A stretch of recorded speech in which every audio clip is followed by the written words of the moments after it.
Good morning, people. How are you doing? Today is the 30th day of January, 2024, and it's about 9:30 in the morning on a Tuesday. Hi. Uh, Difficult subject matter to discuss today. However, I think in light of the fact that we are potentially looking at, if not World War III, certainly an aggravated and elongated conflict that could cause serious problems for the United States and the people of the United States and the people of the world, especially the Middle East. So we kind of have to. And what I'm referring to is, excuse me, what happened to Tower 22 in Jordan. As you know by now, supposedly the Islamic resistance in Iraq targeted base referred to as Tower 22 in Jordan with a drone attack. They flew a drone into the base despite the fact that the base is equipped with an automated defense system that'll take out drones. It did nothing. The drone flew right into the base. It was loaded with high explosives, detonated, killing killed these three individuals. If I could show you those. Let me see if this thing works. It killed these three individuals, unfortunately, wounding supposedly 40 more, and caused a big problem. Immediately, the Warhawks on the left and the right started screeching for a retaliatory strike on Iran. Immediately. Oh, it's got to be Iran. It's got to be. And of course, the Islamic resistance in Iraq took responsibility for it. The problem is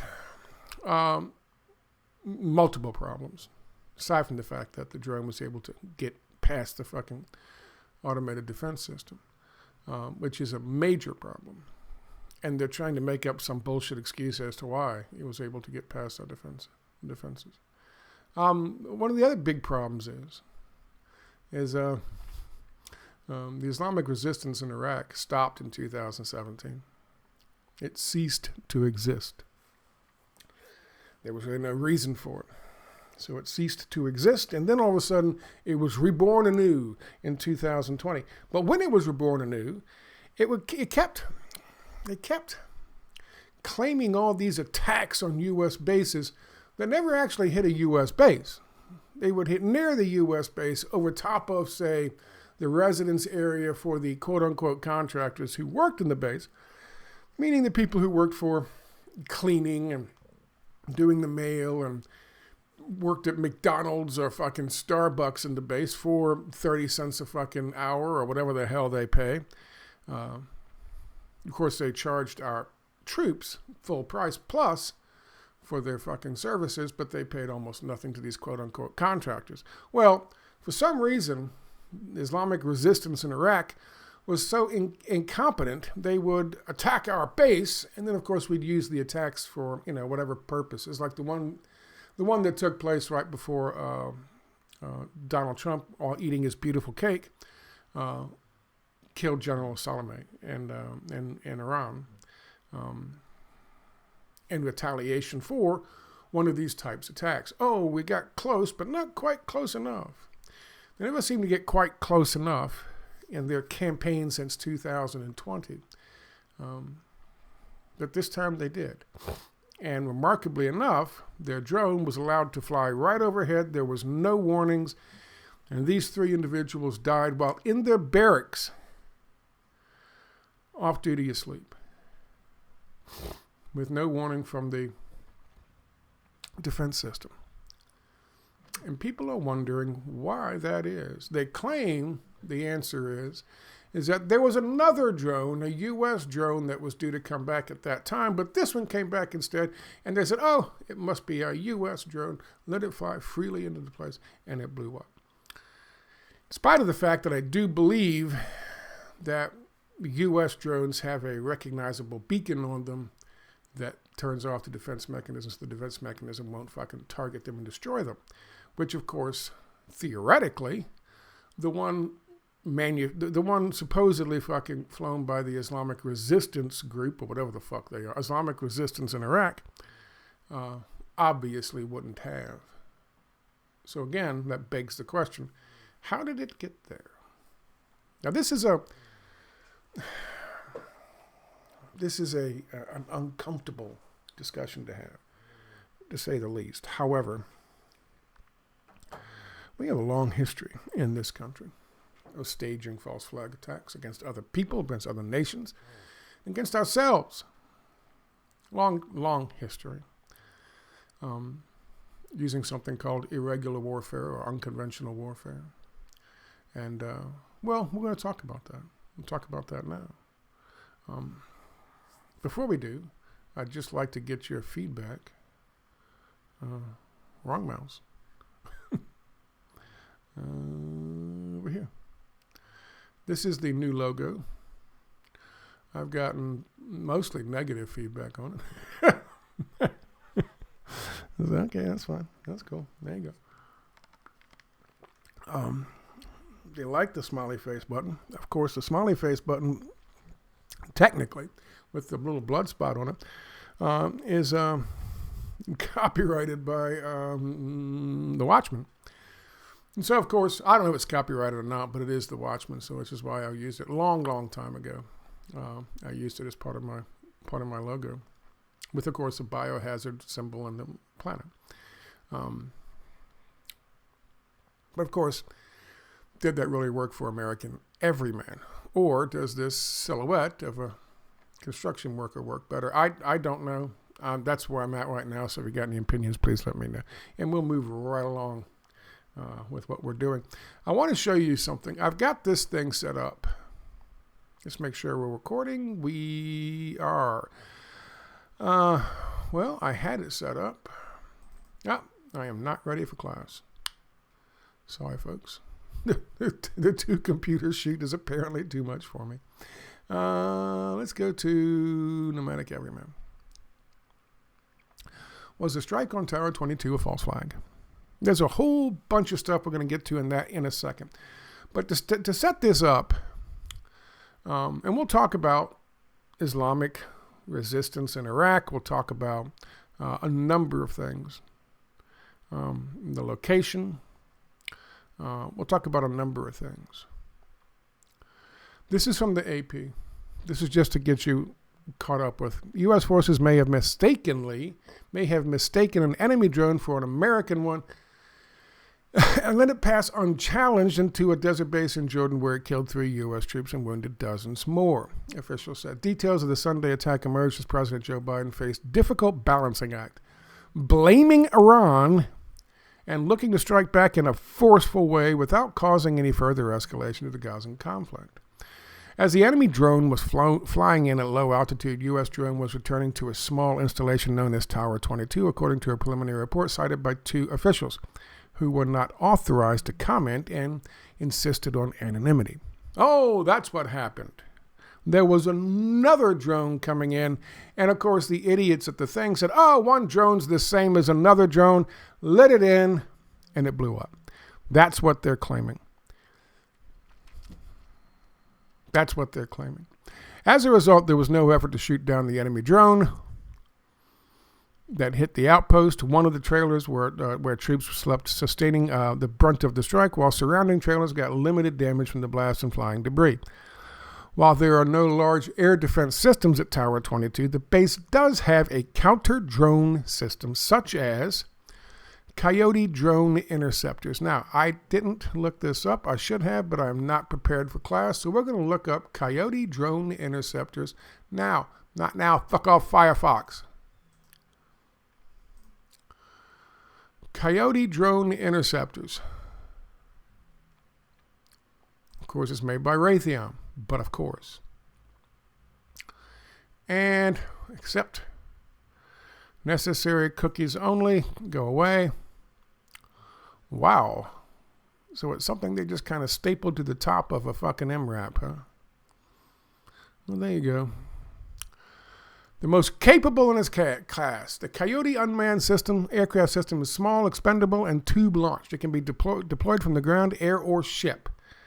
Coyote can be flown individually or netted together in swarms, and it is adaptable for a variety of missions, including surveillance, electronic warfare, and strike.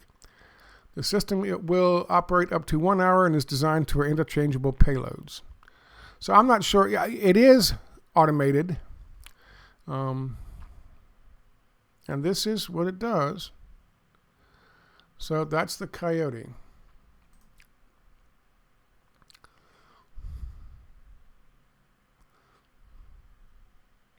And of course, the U.S. Army wants thousands of more of these things. As of the end of the year last year, the range is 15 kilometers. And that's what it is. I'm not entirely sure how it works, but it is automated and it is supposedly effective. Aside from the soldiers killed, the Pentagon said 40 more troops were wounded in the attack, with most cuts, bruises, and brain injuries and similar wounds. 8 were medically evacuated, including 3 who were going to Landstuhl Regional Medical Center in Germany. The other 5 who suffered minor traumatic brain injuries were expected to return to duty. This is what we're talking about. This is what happened. Let's take a quick look, if we could, at the actual base itself, where it was and what it's doing. These are the 3. And wow. Okay, so this is the base here. That's not the best fucking look. But this is the base here, and this is the location. God, I gotta fix this glare thing. Let me get out of this and see if the other image looks better. The other image does not look better. It's too fucking light. God damn it. You would be able to see. Will any of these images look good? All right, here we go. This will give you a basic understanding of what we're doing. This is Tower 22, and this is Jordan. And if you look, God, I got to do something about this. Holy crap. This is just fucking straight up awful. Hang on a second. The images are too light, and of course I can't see them. Oh my God. What the fuck? All right. This will give you a better idea. Some of you guys know. This will give you a better idea. There we go. Finally. I got to make sure I have darker images or darken them up myself before I put them on this thing. I got to get the anti-glare thing going. Either that or turn this thing off so you can see. Here's the deal. I've heard a lot of people, let's put it this way. On Tucker Carlson the other night, there was an expert, military expert. And his opinion was all of these bases that are left out there are just left out there as dangling out there as targets. Because according to him, there's no purpose for these guys to be out there. They're not really doing anything. They're just sitting there waiting for someone to attack them so they can say, aha, we were attacked, right? And of course, Tucker Carlson bought that shit hook, line, and sinker. Never asked, okay, so the obvious question is, if Tower 22 really didn't do anything, what's its location? What is its overall purpose? Tower 22 served a great purpose in 2015, the beginning of the fucking illegal campaign to regime change Assad in Syria. And then from then on out, Tower 22 provided the gateway into Syria. When we were destabilizing Syria using terrorists and Salafists and all kinds of fucking mercenaries, they would come in and they made entrance in certain areas all around fucking Syria because we had our assets there and because we had bases there right next to where the Syrian border was. Tower 22 was one of those. That hasn't ended. That process hasn't stopped. We haven't given up on regime-changing fucking Assad. And of course, as you can see, right there next to Tanif Air Force Base. By the way, Right beside Tanf Air Force Base was a training facility where we would train fucking ISIS fighters and al-Nusra and all these guys to terrorize and destabilize the nation of Syria. Tower 22 was the gateway. They couldn't very well land in Syria and fly over Syrian airspace, so they would bring in all this shit into Tower 22 base, and then from Tower 22 base into Tanf, and then from Tanf, they would spread out our fucking terrorist proxy armies, or arm them, or whatever the hell they had to do. That was the purpose of Tower 22. I think at one point, 15,000 traveling in and out and going through, or being located, being based at the Tower 22 facility, housed at the Tower 22 facility. It was large. I think 3,000. The number is down to 3,000. But they're still doing that. They're right there next to Syria, but they're also right there at the crux. Syria, Jordan, and Iraq. So Tower 22 is an important fucking location. So when someone tells you, oh, they're just there doing nothing, waiting to be targeted, that's bullshit. They're not doing nothing. They're doing something. What else do I have on this one? Oh, God damn it. Of course, I can't see the goddamn cursor.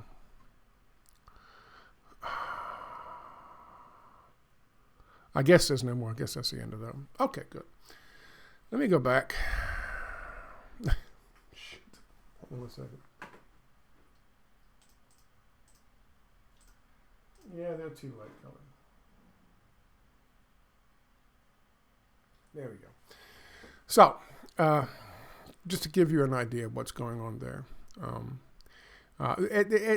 they will tell you that, they're just there to be targeted.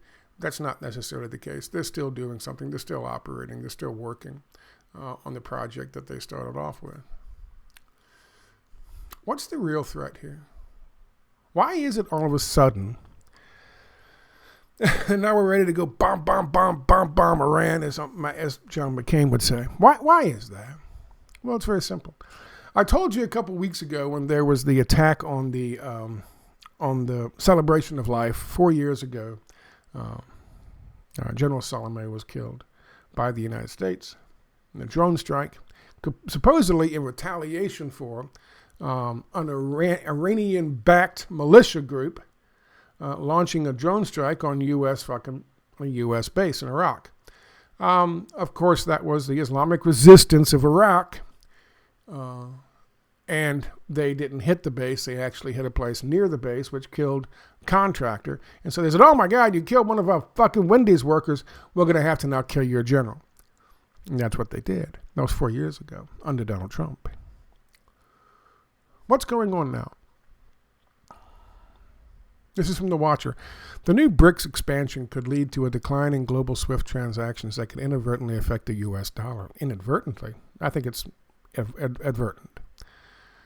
The 9-member BRICS alliance is looking to end cross-border settlements with SWIFT using the U.S. dollar and aim to pay in local currencies. The development adds pressure on the SWIFT payment system, leading to a decline in U.S. dollar-based settlements by BRICS. Former Senator, or Florida Senator Marco Rubio, was the first to warn that BRICS poses a threat to SWIFT and the U.S. dollar. The BRICS expansion will make more countries cut ties with both U.S. dollar and global SWIFT payment systems. Quote, BRICS members pool foreign currency reserves and lend billions in easy money to pit developing nations against the U.S. and other Western countries. Let me stop for a second.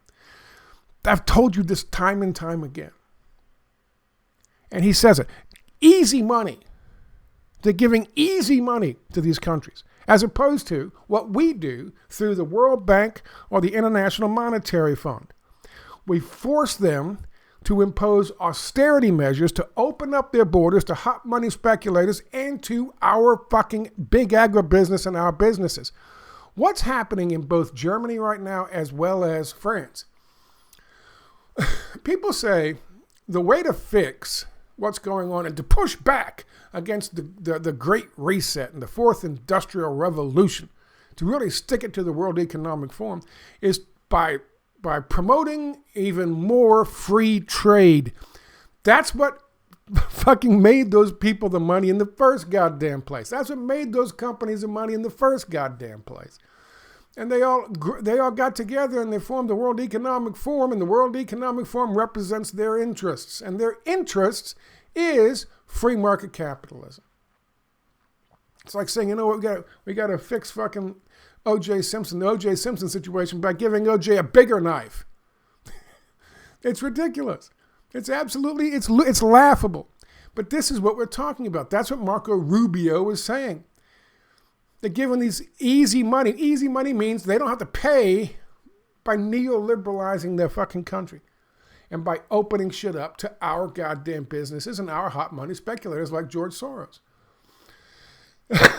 Germany and France. They're both going through a kind of a revolution of sorts with their farmers to start with, who are pushing back on these neoliberal free market austerity measures, which punish local farmers and cooperatives in order to benefit big agribusiness from outside the fucking country. Everyone talks about the fact that these guys are cruising around in France and they're pissed off and they got their tractors and they're stopping traffic and they're blowing fucking cow shit and manure all over the fucking walls of politicians and political buildings in France. What they don't tell you is they're also taking fucking truckloads of imported fucking fruits, vegetables, wine, and they're dumping that shit in the streets. They're dumping that shit in front of the halls of Congress, their parliament. They're dumping that shit in their fucking capital on the street and then setting it on fire. Including, it doesn't catch on fire, but including fucking tanker trucks full of wine to be brought into fucking France and then bottled up and sold to French people as French wine. But it all comes from outside the country. And that's what they're pissed off about. What's happening is they are imposing neoliberal fucking free market ideology on them. They are hitting them with taxes. They're jacking up the price of diesels to make it so they can't sustain themselves. They have to jack up the prices of their produce and their products in order to break even, while the government is bringing in all of this stuff at reduced prices, which keeps the fucking, it prices them out of the fucking market. And the whole time, their big agribusiness from outside the country keeps contacting these farmers saying, okay, you want to sell now? You want to sell now? You want to sell now? They want to do that. They want to buy up all the fucking land. They want to buy up all the fucking agricultural land and own it themselves. And they've done it. That's why they have so much fucking produce. That's why they have so much fucking product to sell globally. Because they've done it in places like Haiti and all these places that we've imposed neoliberal economic ideology. That's what they're fighting against in France and fucking Germany. Both. That's what they're fighting against. That's what they're pissed off about. And they're getting some concessions, but it's not enough. They'll still go belly up, as opposed to in one season, they'll go belly up in 2 seasons. If they don't fix the problem. That's the problem. But when the IMF comes into a country and they take a loan like Germany did, like fucking France does, they impose restrictions. They impose austerity measures, which will do things like force their own fucking agriculture industries to go belly up and sell their fucking land to get pennies on the dollar to outside globalist fucking countries like big agribusiness. So when Marco Rubio says, oh, they're giving them this easy money, that means it's a loan. You pay it back with some interest, and that's it. We don't impose these things on you, okay? That's what he means by BRICS is offering these countries easy money. And they're turning against us. They're turning against our neoliberal free market fucking austerity measures, operations, and our plans. Our globalization plans. That's what he's talking about. That's what he means. Just so you know. The senator added, that the expansion gives them more power to challenge SWIFT systems than the US dollar. This doubles the trade group's size, enhancing its attractiveness as an alternative to the American-led financial system. That's BRICS. Who, as of January the 1st, 2024, became members of BRICS? Saudi Arabia, Egypt, United Arab Emirates, Ethiopia, and Iran. As of January 1st, 2024. Now, Ethiopia will be the easiest for them to attack, and probably nobody will ever fucking even mention it or notice it. Unfortunately, for the people of Ethiopia, to punish them for daring to join fucking BRICS. But Iran? Of all the rest, Iran's probably the easiest. Egypt, I don't mean easiest in terms of undermining them. I mean easiest in terms of justifying it. Egypt is interesting because we put al-Sisi in power. We overthrew the elected fucking government of Morsi. Because Morsi came to power, he refused to take an IMF loan to do the exact same shit to his people that I just described. And he kept putting it off and putting it off and putting it off. And John Kerry and Barack Obama were like, God damn it, you got to do it now. He kept putting it off until they finished the Constitution. And then they had a referendum. The people read it. The people approved it. The people voted for it. It was in place. And so when that happened, John Kerry contacted fucking General al-Sisi, and they overthrew the elected government of Egypt. We installed a dictator. And the first thing he did was first of all, cancel the fucking Constitution. In spite of the fact that there was a referendum held and the people wanted, fuck that shit. No, it's out. And they took the fucking IMF loan and started to impose these fucking measures. And now he's still in power, but he's kind of going in a different direction. Which probably means we'll have to get rid of him soon too. The biggest and most troubling is Saudi Arabia, because as Saudi Arabia goes, many other fucking Muslim nations across the world go. This is the fight. This is the war. This is the problem. Without a doubt. Without a doubt. Was the strike on Tower 22 a false flag? I cannot say for sure. However, I can tell you that it wasn't sitting out there doing nothing. They had been key. They had been instrumental in the attempt to regime change Assad and Syria.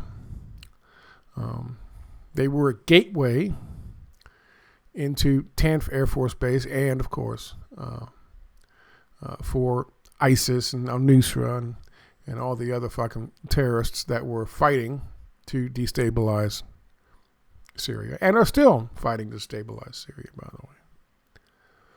So they didn't just sit there doing nothing. They were deeply infiltrated.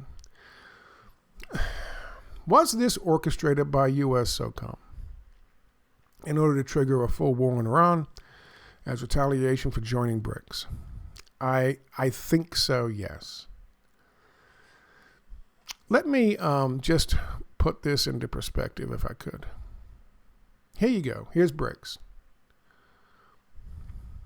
BRICS is Brazil, Russia, India, China, South Africa. Now, of course, some of these leaders have changed, but this is BRICS in a nutshell. And this, boys and girls, is where I live. Why am I showing you this? USSOCOM stands for United States Special Operations Command. Every year, or in May, we have a SOCOM, Special Operations Forces Week, where we celebrate the Special Operations Forces down here in Tampa. Typically, what happens is they have them down in this area here. If you don't know, this is MacDill Air Force Base. That is the home base of U.S. Special Operations Command. A lot of these things that I've talked about over the years that are probably being run by some kind of military fucking institution someplace, like the Global War of Terror, like American Gladio. and even potentially, I believe, the false flag event that took place in Tower 22. It comes from right there, which is 10 miles from where I'm talking right now. 10 miles. Potentially not wise for me to be having these conversations with you. However, they can reach anywhere and everywhere. And it's just a matter of time how far outside of their fucking circle of influence they have to move. I'm not outside their circle of influence. There's a lot of U.S. contractors down here, SOCOM contractors down here in Tampa. I mean, there's a lot. There are a whole bunch. If you don't know what SOCOM is, you can go right here. This wiki page right here will tell you exactly what they are. This is Special Operations Week, just to give you an idea of what I'm talking about. It's a wonderful, it's a glorious time. All these special operations contractors get together and they hang out and they share information with each other. And the whole thing culminates usually down in this area with a big display. Everyone goes and ahs, and they have a helicopter flying in, and usually the mayor is taken hostage by some evil terrorist group, which usually resembles some kind of Muslim person. Usually. And of course they fly in on these fucking boats with 50 caliber fucking chain guns mounted to the top.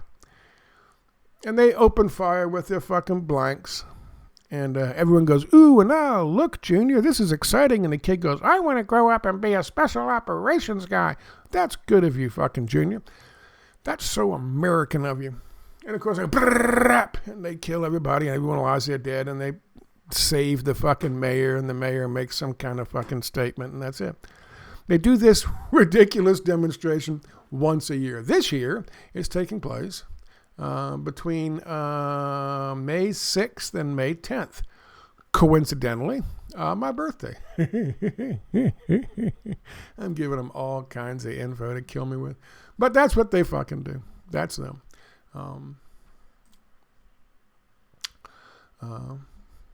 Here is the original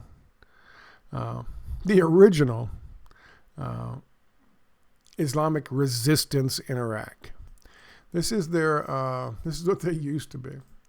They're not quite that anymore. I don't think this is going to work or not. I don't know. There you go. Yeah, it's been defunct since 2017. And as you can see, they say it started up January 20th, 2024. However, it didn't really. It started according to back in 2020. It was reborn. But if you look at the, if you take a look at the events that have been attributed to this group since 2020, reborn, all of them have very have rather suspect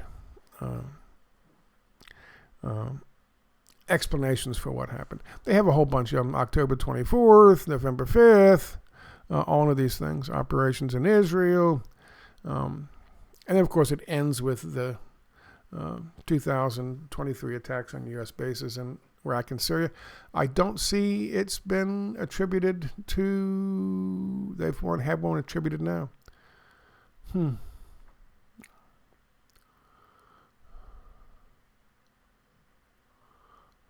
Okay. Here we go. They launched a drone attack on Tower 22, U.S. military outpost in Raqban, Jordan, killing 3 U.S. soldiers and injuring 47 others. So there we go. That's they disappeared, and then they reappeared in 2020, and they've been attributed to certain things. Now, obviously, Iran is saying they had nothing to do with this. They're saying they had nothing to do with this. This is from The Guardian. Responsibility for the attack to the U.S. base was claimed by Islamic Resistance in Iraq, a term used to describe loose coalition of Iranian-backed militias that oppose U.S. support for Israel in the war in Gaza. Membership of the group is deliberately vague, allowing each armed group a level of plausible deniability according to the Atlantic Council. It's just this shady, who the hell knows who they are? We don't know, but we claim responsibility for it, whereas it's just it's a cloak name. It's a cover name for a number of different organizations. Is the CIA one of them? I don't know. Special Operations Forces one of them? I don't know. On Sunday, Islamic Resistance in Iraq said they targeted U.S. personnel drones at 3 locations in Syria, including 2 bases near where Iraq, Syria, and Jordan meet. I showed you the map for that, but it was not immediately clear whether the group was referring specifically to the attack that killed the U.S. troops. They don't even know if it was... That's what they know. We don't even know. We don't know if they even claimed that one. They claimed something. We don't know. But let's bomb Iran. But let's bomb Iran. That's what we got to do. Let's bomb Iran.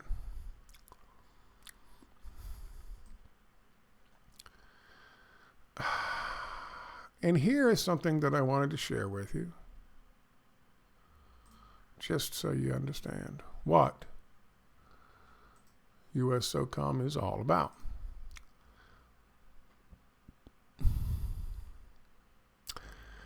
Unconventional warfare. This is the pocket guide of unconventional warfare. This is put up by Special Operations Command at specialoperationscommand.military. The purpose of this document is to provide a pocket reference for unconventional warfare doctrine concepts, academic inquiry, and suggested supplementary reading for military leaders and planners. This is what unconventional warfare is. So, unconventional warfare overview, terms used in unconventional warfare, components of a resistance, steady state preparation, initial contact, infiltration, organization, build-up, employment, transition, and coordinating foreign disclosure and release of U.S. TTPs. Law and policy, so forth and so on. White papers, academic studies, and other articles. You can go to all of those as you like. And again, the link of this is down below. This is an explanation for what unconventional warfare is, and irregular warfare falls under the rubric of unconventional warfare. And explains the history of unconventional warfare. But this is what I want you to see. Focus on unconventional warfare is on indigenous resistance elements, not U.S. force structures and procedures. Indigenous resistance elements.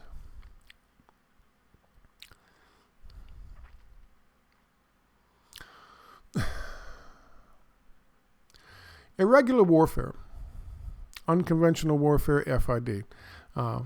FID stands for Foreign Internal Defense. Under irregular warfare, you have 2 different, and I've talked about this before, you can support through what's called a counterinsurgency or foreign internal defense system, like what we had in Iraq when we were defending the puppet regime we installed against the general military councils of Iraqi revolutionaries that we decided to call ISIS. And we decided, because Barack Obama needed justification to go back into Iraq and bomb the hell out of the general military councils of Iraqi revolutionaries so they wouldn't overthrow our puppet. That would be considered an FID plan or operation, foreign internal defense. We are defending from inside the country against an insurgency through our counterinsurgency plan. We have to prop up our puppet regime. And so the irregular warfare folks, Special Operations Command, created the mythology of ISIS. We created a bunch of fucking fake beheading videos and all these things and goes, oh, ISIS, terrible. So the U.S. population would not oppose Barack Obama's going back into Iraq and bombing more fucking Iraqis because they wanted to control their own country. And they were going to throw our puppet regime the fuck out. That's called foreign internal defense. Now, unconventional warfare on the other side is to support an insurgency or resistance movement against a nation state. We're going to support through Tower 22 and al-Tanf base.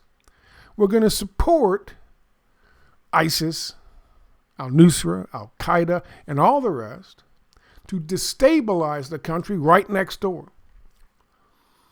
We're going to support ISIS fighters going in and clearing out villages and towns east of the Euphrates so that the glorious Kurds can come in once they're done and take it over. And we could bust off half of fucking Syria and give it to the glorious Kurds. That's unconventional warfare. It might be under the rubric of irregular warfare. Unconventional warfare is under. I misspoke before. What kind of stuff do we do with that? Well, there's all kinds of stuff that we do with that. There's a wide range of things that we do with that, but also terrorism, kidnapping, coercion. This is what we do. This is our efforts. There's a nice thing here, and this is, again, here's a list of it. You can get a link to it. You can go and look at it and see. But there's a nice image here I wanted to share with you. Here we go. The Tower of Power. These are overt actions taken, and these are clandestine actions taken, or covert actions taken. And the very base of this one states, and I got to put my fucking glasses on to read it, so give me a second.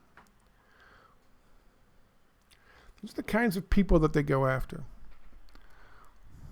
You find people who are dissatisfied with political, economic, or social administration and or other conditions, and they have national aspirations or desire for ideological and other changes. In other words, we get people like, let's say, the neo-Nazis in Ukraine. And they are kind of cast aside and cast out and cast asunder, and they're never going to have political power. And we go and talk to them and say, you do what we want, and we'll make sure you have political power, which is exactly what's happened in Ukraine. Now, here's another thing that we do in this Tower of Power thing. This is theirs. They fucking put this together. I want you to read this one. Commit sabotage and terror to demonstrate weakness of the government.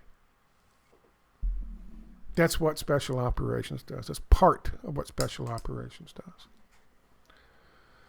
does. There's a whole lot to learn here. It's fascinating stuff, really, when you think about it. But this is part of the... And it goes way back. It's not just the United States that's done this. It goes way back.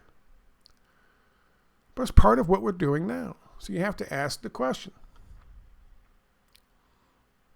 Is what happened at Tower 22 a false flag?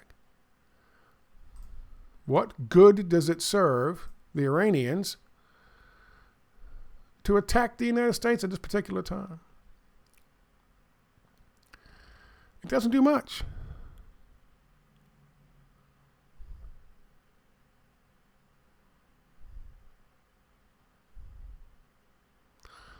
This is from Air Force Times. A base's location offers a site for American troops to infiltrate and quietly leave Syria. That makes it pretty fucking clear. Small American garrison at al-Tanf in Syria is just 12 miles north of Tower 22. The base is along the Syrian highway leading to Iraq, into Iraq, and ultimately Mosul. Once a prominent base for the Islamic State group, it is also a prominent weapons shipment route over the road for Iran. So, this is what's happened. Now, here's the thing. I'm going to show you two videos, and they deal with Nancy Pelosi. In this video, she blames China for one of these protesters is having a discussion with her outside her house, and she tells her to go back to China where her headquarters is. To China, where her headquarters is. And this one, I don't know, we can barely hear it, but it's there in the video if you want to watch it. But this one you can definitely hear. Now she's going to blame Russia. She's going to say that Russia is behind all of these things. And this campaign to stop the fucking bombing in Gaza and killing civilians. She's going to say it's Russia's behind it. Putin, evil Putin's behind it. Why is that? Why is that? That's why.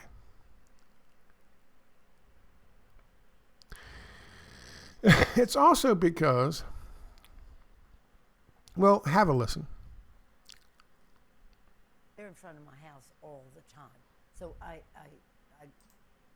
going for what feelings they have. But we have to think about what we're doing. I hope you can hear that. I can't hear it. Suffering and gossip. This is women and children. No, you can't hear it. And there's no address that. But okay, stop that. Words. For them to call for a seat. Okay. Why can't you hear that? Why can't you hear that? I don't know. God damn it.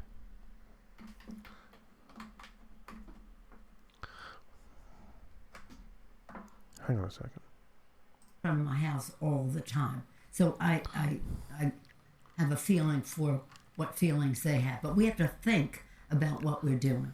And what we have to do is try to stop the suffering and gossip. This is women and children, people who don't have a place to go. So let's address that. But for them to call for a ceasefire is Mr. Putin's message. Mr. Putin's message. Make no mistake. Make no mistake. Directly connected to what he would like to see. Same thing with Ukraine. It's about Putin's message. I think some of these protesters are spontaneous and organic and sincere. Some I think are connected to Russia, and I say that having looked at this for a long time now. As you think some of these protests are Russian plants?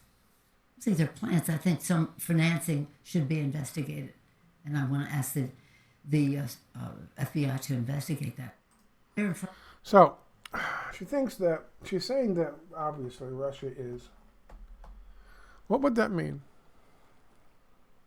That would mean that Russia is conducting special operations, destabilization campaign in the United States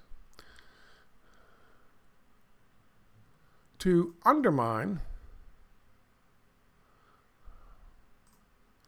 the stability in this country and to undermine the stability in Iraq, in Israel, through a special operations plan, which is, of course, what we do. And she's blamed China, and now she's blaming fucking Russia.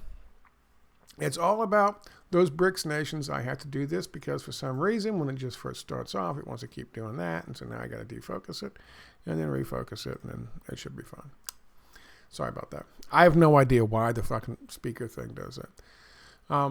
But there we go. I'm not a technician. Is all of this circumstantial? Hell yeah.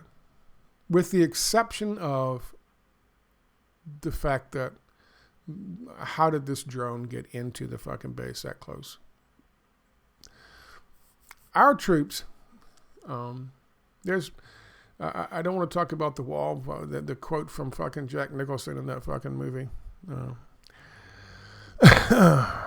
But the wall is important. The defense mechanisms are important to people who have signed up with good intentions to go represent us and defend this nation. And these 3 individuals and the 40 who were injured are all part of that. And they all signed up for the right reasons.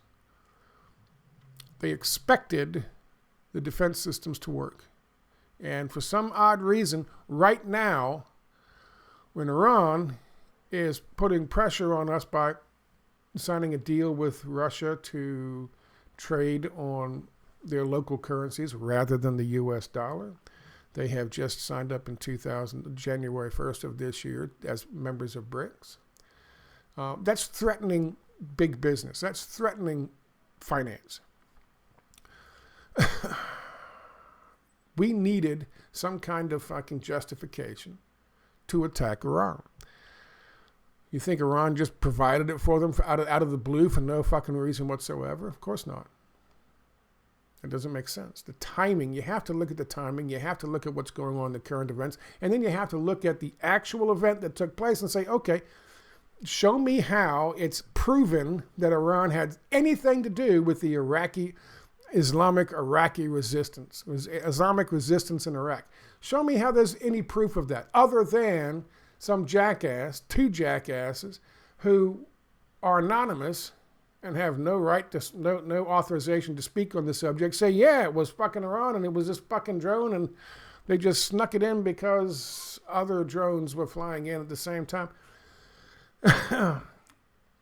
None of that is evidence. And it's certainly not strong enough evidence to justify attacking fucking Iran and promoting a war. These motherfuckers in Congress, they haven't got skin in the game. They don't have family members who are serving in the military. They don't have neighbors and friends who are serving in the fucking military.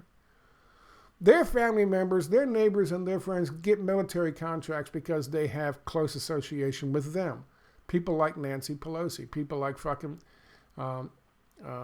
Lindsey Graham. These warmongering pieces of shit that are hopping up and down saying, let's go to war with Iran, let's go to war with Iran. We didn't beat the Taliban. Do you understand that concept? We had to leave Afghanistan with our tail between our legs.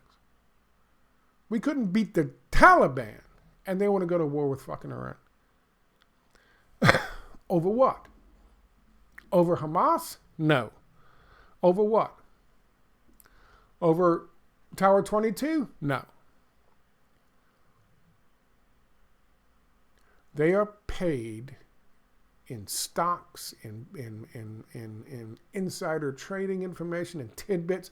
They are paid by big business to do their fucking bidding. And I tell you right now, all of this has more to do with fucking SWIFT payments and the US dollar than it does with fucking Hamas and Israel. And that's a fact. Hamas is going to be there. Bibi Netanyahu's gone.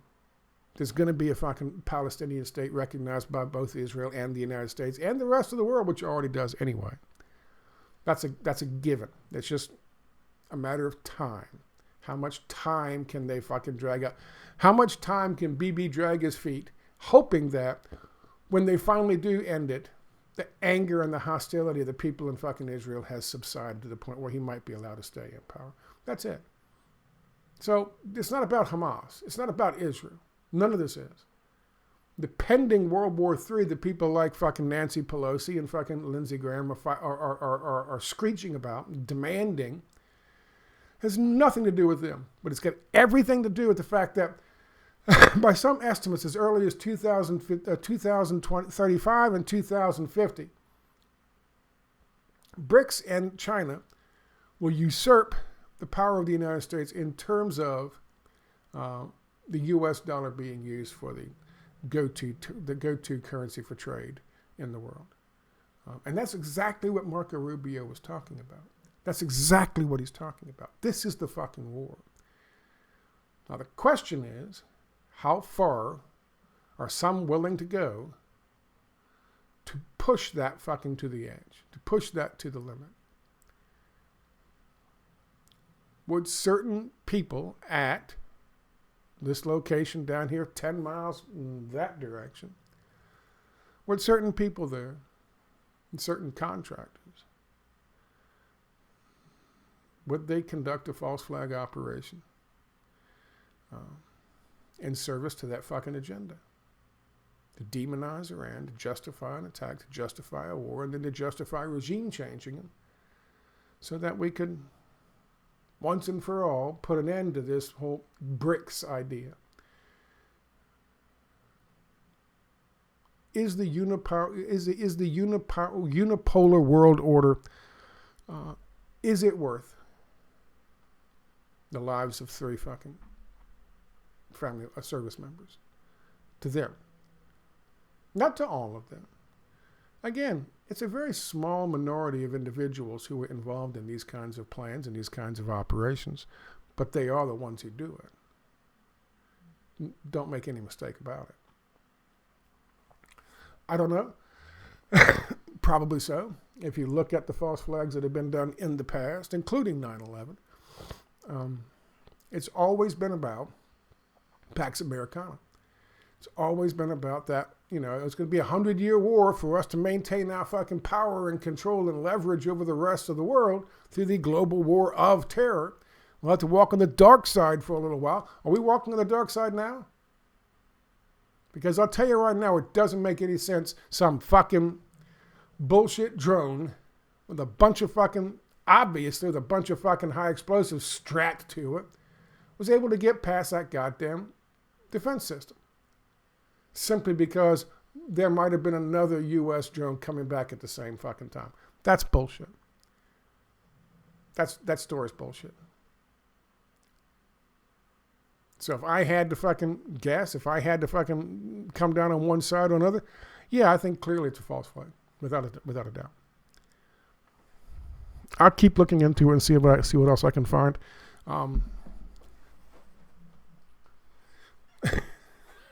Let me know what you think about that. I'll talk to you later. Bye-bye.